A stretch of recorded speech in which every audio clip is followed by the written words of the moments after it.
Hey there, Mama. You're listening to the Lift the Shame podcast. I'm your host, Crystal, mama of 5 and your family's intuitive eating dietitian, here to help you cut through the diet culture clutter so you can enjoy freedom with food as a family. I'm on a mission to help you end the generational legacy of diet culture in your home so you can experience motherhood free from food guilt and body shame. Listen in weekly for guidance on how you can ditch diet culture, heal your relationship with food and your body, and confidently raise intuitive eaters. Let's dive in and lift the shame together.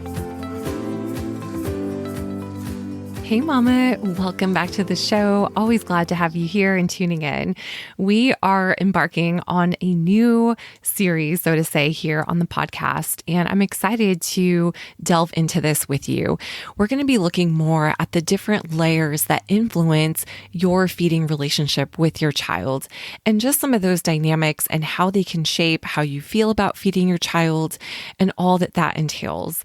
So I know that seems a little bit vague. I promise we'll be clarifying more of those details as we move further through this series. But I wanted to start with today examining some of the things that can make it challenging in the feeding dynamics with our kids. And the reason I wanted to start with this is because I think oftentimes when we're looking at how we're feeding our kids, and especially if you're doing this hard work of challenging and shifting away from generational cycles of diet culture and food guilt and body shame in your own family, it can be really easy to put so much pressure on yourself to have it look a certain way, or to be hard on yourself when you feel like you slip up or you're not where you want to be in your own relationship with food, or maybe your child's struggling and it's difficult for you to engage with them or relate to them.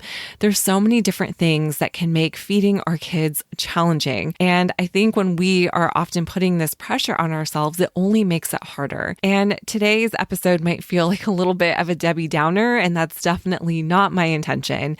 But I just want to be real and level with the challenges that can make it hard to feed our kids, because I think it's important to start by giving yourself permission to show up in all of your humanness and to just have full awareness of why you might be getting stuck or why you might be feeling some resistance in different areas when it comes to feeding your children. And understanding that the diet culture cycles that you may have inherited in your family are not your responsibility alone to end. And all we can do is really look at what we are in control of and what we can do for healing ourselves as parents and how we show up for our kids. And we can't do that if we're constantly striving for these unrealistic expectations of what we're reaching for or what we're trying to achieve or trying to accomplish in our families or with our children, especially around food and bodies and the culture of food and bodies in our home. So I want to talk about these challenges because sometimes I think as parents, it's really easy to gaslight ourselves and to dismiss some of the real complications or unique obstacles that can make it hard to show up for our kids when it comes to being examples around food and body, or just in our own relationship with food, or being able to engage around food with our kids in a positive way. There are many things that can make this challenging to do. And especially in our social media day and age, it is all too easy to get stuck in a comparison trap or to look at what other people are doing or talking about on social media when it comes to how to feed your child or what to say to them or how to talk about food and bodies or how to raise a healthy kid. It's all so overwhelming, and it can get so easy to get stuck in this comparison cycle and just beat yourself up before you're even kind of coming out of the gates here when it comes to feeding kids. And I think that can be really defeating in your own feeding relationship with your child when you're constantly holding yourself up to these unrealistic standards that are perpetuated by diet culture and by extension, things that we're seeing on social media and the information that is just at our disposal. So today, I want to just kick off this series by leveling things out, by helping create some awareness around some things that can make it challenging in feeding our kids, because feeding kids is hard. We did not get a manual on how to feed our kids, and oftentimes we look for prescriptive advice or frameworks or recommendations on how to feed our kids because it feels so overwhelming. Decisions decision fatigue is a real thing. And so often we don't realize how many decisions we're making just in relation to feeding our kids. And so it's easy to want to lean on what other people are doing or what other people have recommended or what professionals are saying. All those things can be helpful and have a place and a role. However, we don't want to become another checklist or rule book by which we feel like we have to abide or follow that may not even fit our unique family's needs. And that's the big picture thing that I hope you can see as we continue through this series and talk about some of the different nuances with feeding our kids, especially as you're navigating some of your own challenges in your life or in your relationship with food, is that feeding our kids is not just a transaction. It's not just about, I do this and I expect my child to do that. It is about the relationship that you're nurturing. And again, this can be so hard for so many of us to actually conceive or to wrap our brains around because we did not grow up in that way, or we're still navigating a prescriptive relationship with food ourselves. And so it can be hard to unearth that and peel those layers away in order to develop a relationship with our kids that is more based on connection and trust. And again, there's a lot of layers here. And so I'm hoping we can talk through some of these things, but I thought it would be appropriate to just start with what makes it challenging. What are some of the obstacles showing up for us that we are needing to work through ourselves in order to move out of this transactional relationship when it comes to feeding our kids and more towards the connection and trust-based approach to feeding and supporting our children in developing a positive relationship with food and their bodies. Ultimately, I believe that is one of the key ingredients to raising intuitive eaters who are resistant to diet culture messages is it stems from the feeding interactions that we have with our kids and our relationship with them overall. We can't get there without first understanding where we are and the things that are influencing our relationship with our kids and how we feed them and how we show up for them. It's important to hold space for that and really understand the unique challenges that we're dealing with and not just expect us to know it all or have it all together, because that's just unrealistic. And again, it's those expectations that can make it harder for us to actually be present and engaged with our children in a meaningful way. So while today's episode might feel like a little bit of a downer, it's not my intention. My intention is really just to create awareness around many of the unique challenges that we are dealing with and navigating as parents, and that are playing a role in the way that we engage with our children around food.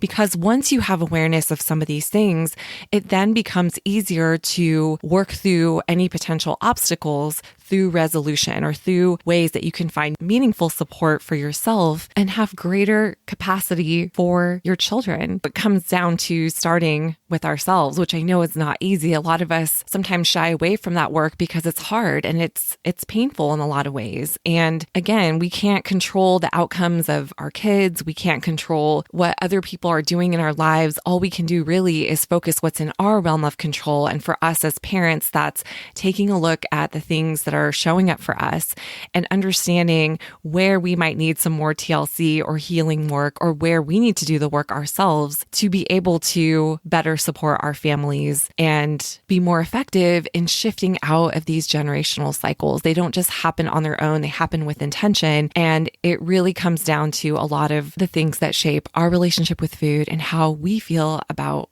ourselves. So I want to talk about some of these things today. What can make it challenging when it comes to feeding your kids, and why does it suck sometimes? I know the title of the podcast can seem a little bit brash, but this is sometimes how I think a lot of us can feel as parents. And knowing that feeding kids is not easy. It's not meant to be easy.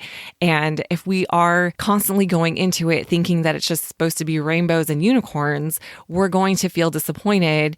And not only that, it can be an unintentional source of shame because we're constantly thinking it should be something that it's not. And so this is why I wanted to start here. And as we can talk through some of these things, I want you to just identify what is resonating with you. And we will be piecing some of these topics into deeper episodes. So you might hear me talk about some challenges and recognize, oh yeah, that I resonate with that, or that's something that's super relevant to me.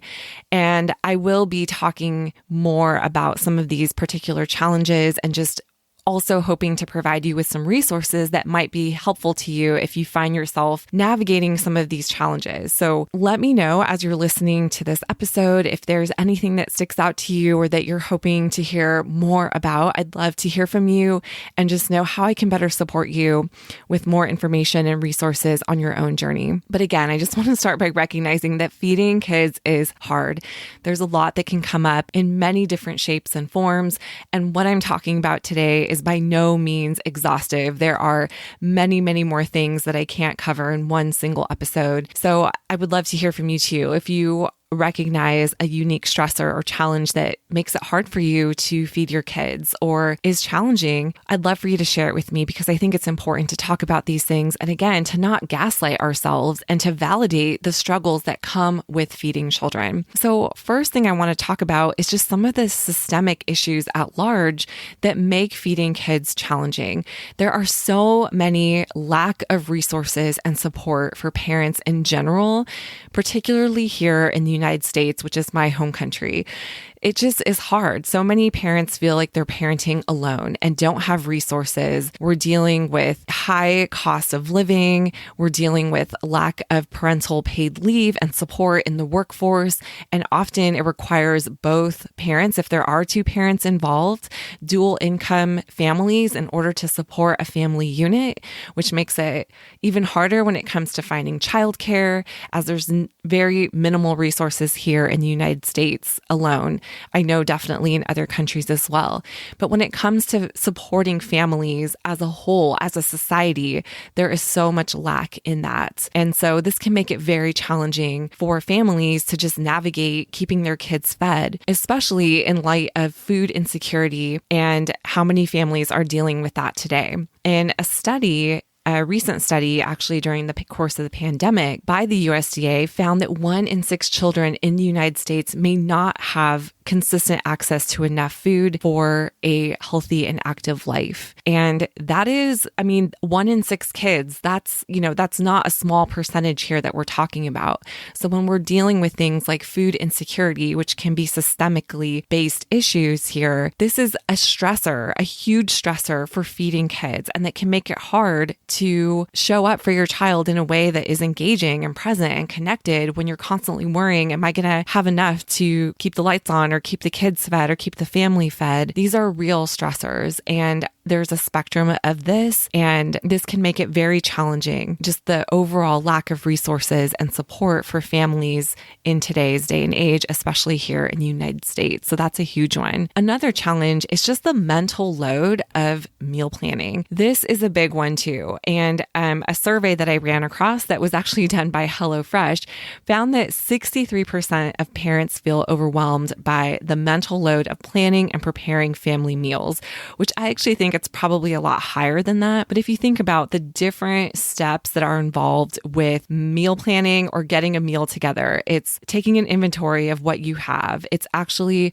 getting your ingredients, going shopping, or making sure you're able to order your groceries, making sure you have everything on hand, actually being able to put the meal together. That it can be a huge one in itself. It's the cleanup. It's getting everyone sitting down at the table, whatever that looks like.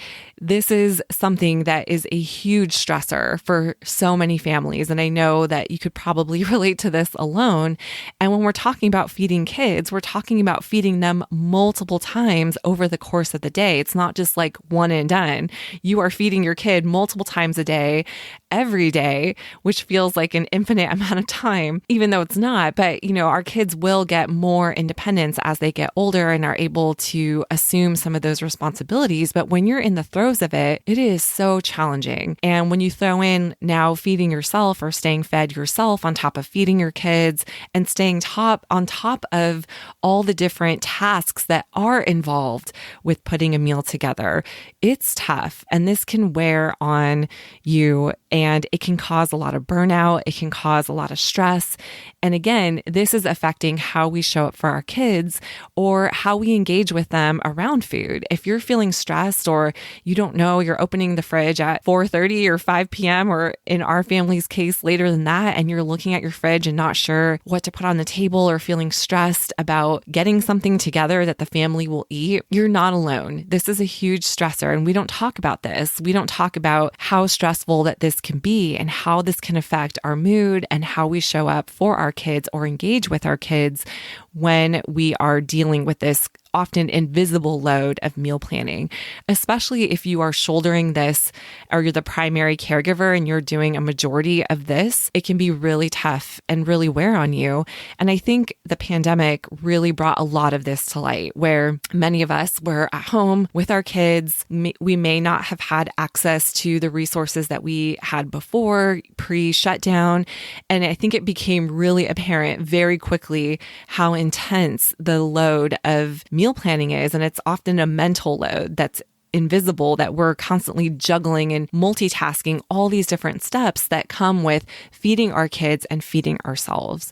So that's a big one there too. Another one is just different feeding dynamics or challenging feeding dynamics that come with feeding our children. So there are many different things that can happen when it comes to feeding our kids that can bring about a lot of challenges or stressors for you as a parent. So this is where I see different things coming up. So let's say you have a child who might be more selective, or you have a child who just doesn't want to eat or doesn't seem eager to eat, or kind of piggybacking on our last point about the mental load of meal planning. If you took the time and the effort to prepare this meal for your family and now you're serving it and your child doesn't want to eat it, or your child saying, ew, gross, yuck, I don't want to eat this, that can be so triggering because you just spent all this time and energy, and often to the expense of your own mental health. Sometimes when it becomes so daunting and stressful, it can be really hard to navigate some of these feeding dynamics that are very common that surface with our kids at meal times. So these are things that are power struggles sometimes when it comes to feeding our kids, whether it's something that your child is really nagging you about wanting to eat, or maybe feeling like you have to pressure your child to eat a certain way because you're worried about their nutrition or their growth or how they're eating or what they're eating. A lot of this is surfacing at meal times. And I want to also highlight something else that falls into this category of challenging feeding dynamics. So oftentimes there are things that have happened in the past that can come up in our feeding engagements with our kids. So as an example, this is just one example here, but let's say you and your child started out your life together, your relationship together with some difficulties or medical trauma or birth trauma, right? So your early relationship with your child was maybe one that was defined or characterized by trauma. This can show up in many different ways throughout your feeding relationship with your child as your child grows up. So to highlight this or to give you an example that describes this a little bit more, my second daughter was born as a late preemie, and thankfully she was okay, but it was rough. She was born at just shy of 36 weeks, and she had so many significant feeding struggles. While she didn't have to have a feeding tube, we really got off to a rocky start when it came to feeding. And this is kind of a whole story in itself. Maybe I'll talk about more in a separate episode, but I was so adamant about breastfeeding my daughter, and it was just really challenging for her. She had difficulty with her suck reflux because she was born early. There was just a lot of challenges for us, and it was so difficult. And I had her pediatrician constantly telling me she's not getting enough, doing constant weight checks. I was monitoring every ounce of breast milk that I was pumping. It was intense. And to constantly hear this message in my daughter's early life that she's not getting enough, she's too small, she's not gaining enough weight, that really persisted and kind of haunted me as she got older. And when she started eating solids, it's like you still have those messages in the back of your head. Is she getting enough? Is she eating enough variety? Is she meeting her nutrition needs? Is she gaining enough weight? Those early traumas around our child's entrance into the world can be so hard as we navigate different feeding dynamics as our child gets older. And I've seen seen this and heard this in many different ways from families that I work with. I've heard things on the opposite side of the spectrum too. Like maybe your pediatrician told you at your baby's early well check appointments that, oh, you have a chubby baby, or your baby's gaining too much weight, or you need to cut down on those milk feeds. Those things stay with you. They haunt you forever. And they can literally persist in your mind as you are getting older, or as your child is getting older. I'm sorry. Well, we're getting older too with our child, but you know what I mean? It's like those things come up in our feeding interactions with our kids, and it can cause us to feel like we don't trust them, or we can't trust them, or we have to intervene in order to keep them safe, in order to keep them healthy. And this can make for very complex and challenging feeding dynamics. So this is something really important to consider just in your history with your child. Are there things that have come up along your child's life, or maybe even going back to your pregnancy, things that your doctor told you that your child was measuring too small or too big? All those things stick in our mind and sometimes resurface or reemerge as our child gets older, and makes for complicated dynamics in how we feed our kids. So going back to my original point here at the onset of this podcast, when I said feeding our kids is not just a transaction, it's not just a checklist of things that we mark off our boxes. It is a relationship, and that relationship is defined by many different interactions,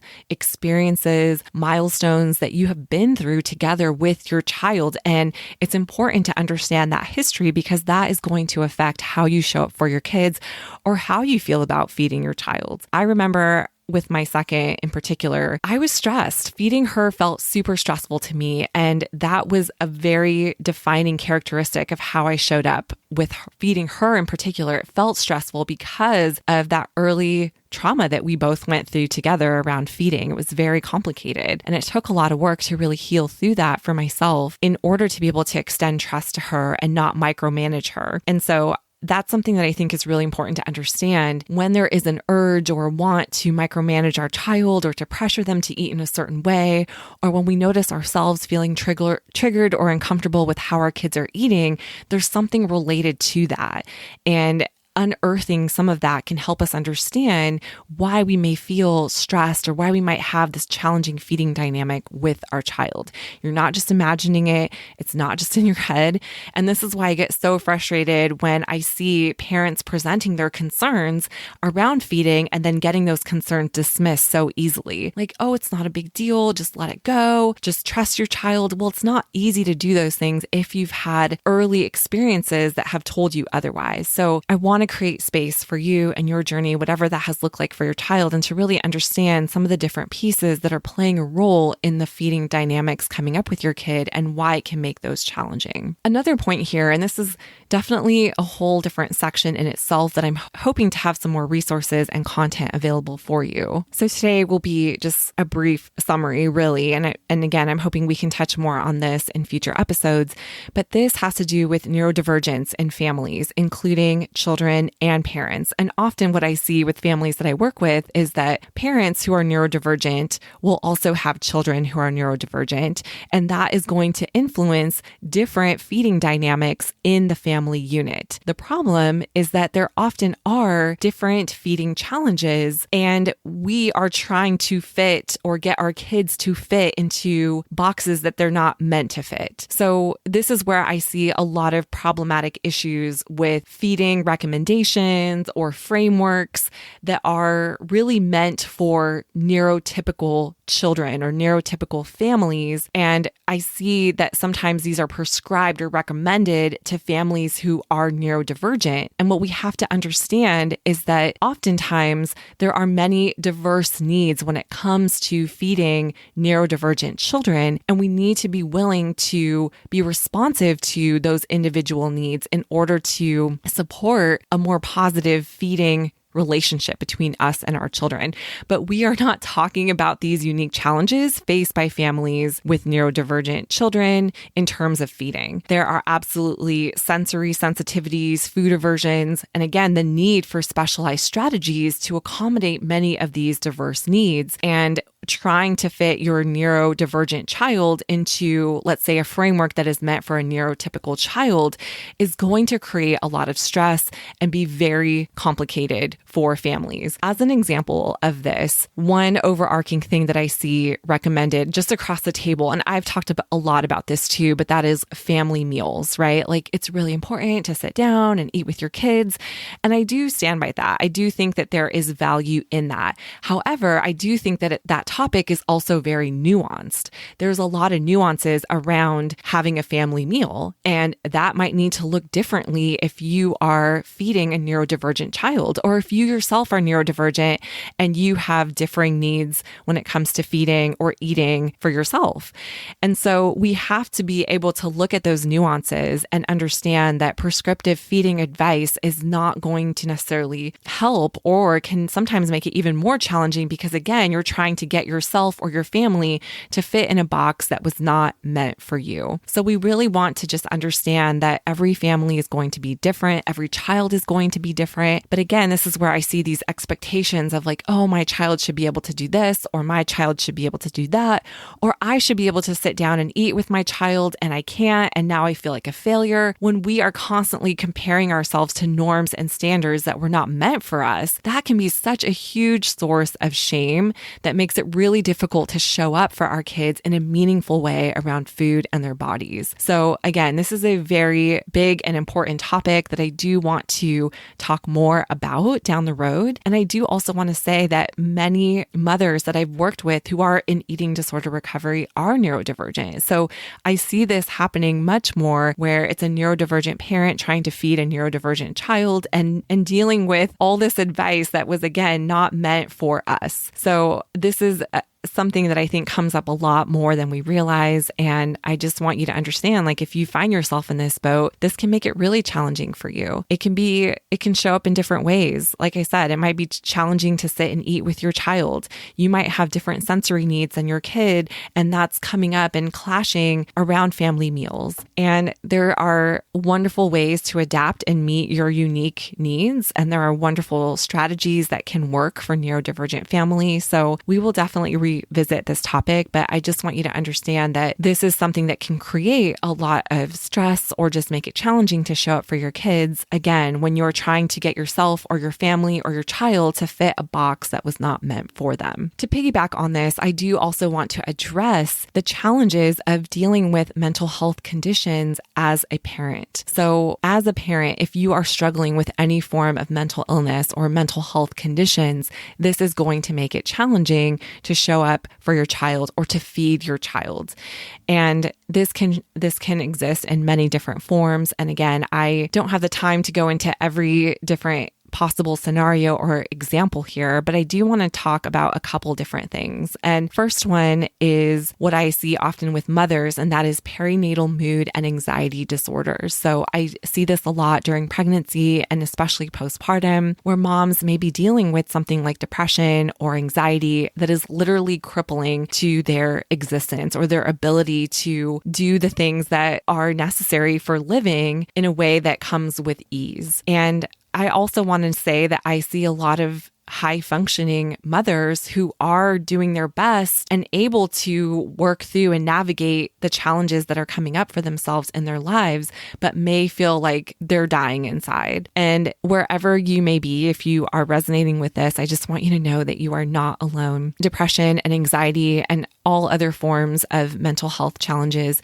can be extremely difficult to deal with as a parent. And I find that there is so much shame around mental health. I think we're doing a better job of challenging those stigmas, but still it is so difficult, especially as a parent. I think there's so much stigma and we feel like we should have it all together. We should have our ducks in a row. We should be able to pull ourselves up from our bootstraps and get on with our life, because now we have children to take care of. But I think that makes it even more challenging. Mental health is real. And this is something I'm definitely passionate about and want to expand and talk about more, but it can be hard. And I definitely see the impact of mental health struggles on feeding children. And these are things that I have seen myself personally, and also that I'm seeing in research as well. But one big thing too is just the ability to be attuned and responsive to your child's needs if you are dealing with mental health challenges or conditions like depression or anxiety. It can be really challenging to be responsive and attuned to what your child is needing and to form a secure attachment with your child when you're struggling. And that's not to create shame, but just to show the impact of untreated mental health conditions. And so even more reason to seek out help and resources whenever possible, because these things infiltrate every part of our life and our being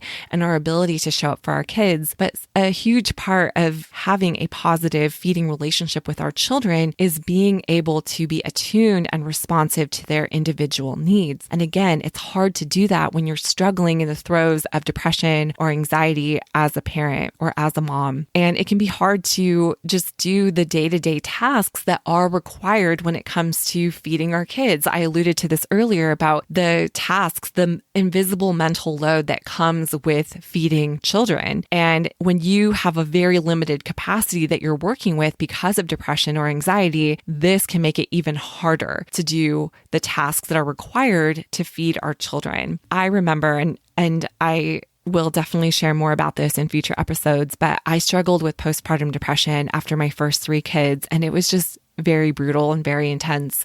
And I have a distinct memory of my oldest was about 2, and then we had our second baby at the time.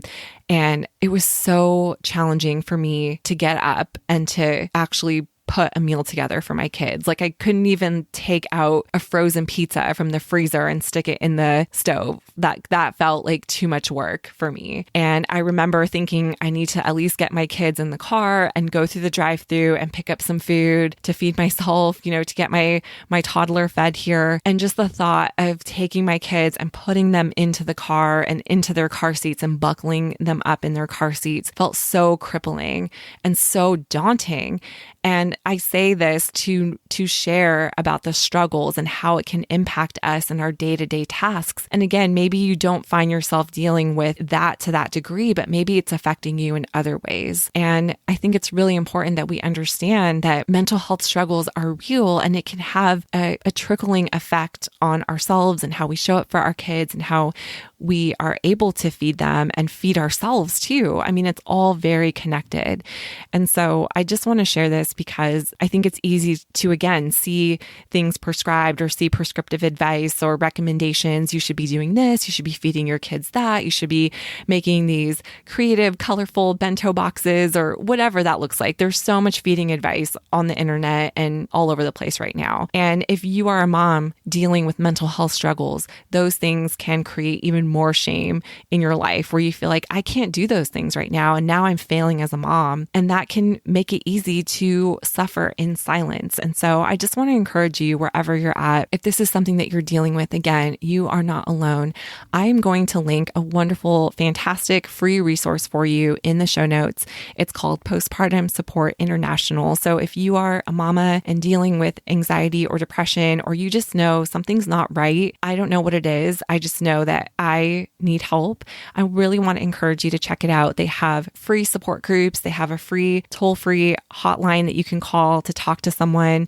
It's so important to reach out and connect when possible because there's so much stigma around mental health. And I think that can really keep us stuck. And I just want you to know that you're not alone. And taking that one brave step can really start to make a difference in your own life, but also for your kids too. So I really wanted to make sure to address that because that can absolutely have an effect on how we show up, how we feed our kids, and what's influencing the feeding relationship between us and our child. So that was the first thing I wanted to talk about. I know I kind of went on a little bit of a tangent there, but the second thing I want to talk about, and this will be again in summary, and we will be talking more about this topic in particular, but that is the effects of parental eating disorders on feeding kids. So this really, in my mind, falls under the umbrella of parental mental health conditions. And it's not uncommon to struggle with food in various capacities while you're feeding your kids. And you better believe that is going to have a direct impact on how you feel about feeding your child and how you show up for them. There is a direct impact of parental eating disorders on the feeding dynamics and resulting stressors from that. So it's important to understand too that our histories, and I'm a mother in recovery from an eating disorder. So this is something that if you are like, yes, that's me, there's no shame, I'm right there with you.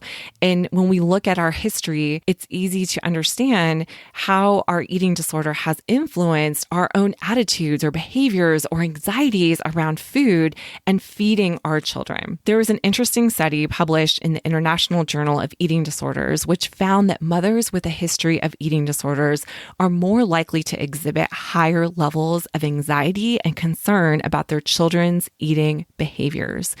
So this is something really important to understand. This can also have an influence on how we're feeding our kids or the feeding dynamics. Or as a parent with that eating disorder history, you might find yourself more triggered by, let's say, your child's body changing or different behaviors around food that your child may exhibiting that may be within the realm of normal, but because of your own history or maybe trauma around food and your body that you've experienced, that is now showing up in your feeding dynamics with your child. So like I said, I'm just briefly trying to summarize these different potential stressors in the feeding dynamics, but we will definitely be having more episodes about this topic in particular. So I will definitely be breaking down some of the different eating disorders that can surface for parents and the resulting impact on feeding kids and resources and support to help you through that, because this is more common than we think. And it's easy again to brush it under the rug, but as we have more awareness around how our history or how our struggles are influencing the way we show up with our children, it can be a huge opportunity and potential for healing. And that healing will have a direct and positive impact on your kids and your whole entire feeding relationship, which is beautiful and very encouraging. So we're not going to stay here. I just want to touch these points. So one last stressor that I will talk about for today, and then we'll wrap up. And this is just having unrealistic expectations or differing approaches when it comes to feeding our children.